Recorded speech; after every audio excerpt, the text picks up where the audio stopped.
തൃശൂർ പൂരം കലക്കാൻ തിരുവമ്പാടി ദേവസ്വം ഭാരവാഹികൾ ബിജെപിയുമായി ഗൂഢാലോചന നടത്തിയെന്ന് കൊച്ചിൻ ദേവസ്വം ബോർഡ് ഹൈക്കോടതിയിൽ.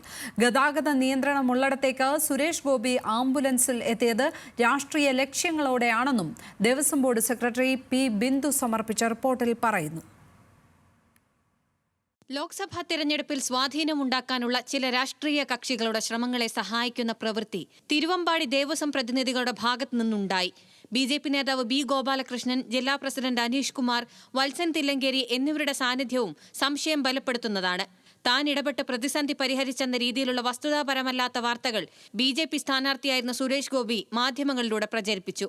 അക്ഷരാർത്ഥത്തിൽ പൂരം അലങ്കോലമായെന്ന് മാധ്യമങ്ങളിലൂടെ പ്രചരിപ്പിക്കാൻ വഴിയൊരുക്കുകയാണ് തിരുവമ്പാടി ദേവസ്വം പ്രതിനിധികൾ ചെയ്തതെന്നാണ് കൊച്ചിൻ ദേവസ്വം ബോർഡിന്റെ ആരോപണം. മാധ്യമങ്ങളിലൂടെ വിവരമറിഞ്ഞെന്ന രീതിയിൽ പ്രശ്നത്തിൽ സുരേഷ് ഗോപി പരസ്യമായി ഇടപെടുകയായിരുന്നു. രാത്രി മഠത്തിൽ വരവ് സമയത്ത് 9 ആനകൾക്ക് പകരം ഒരാനയായി തിരുവമ്പാടി ദേവസ്വം ചുരുക്കി.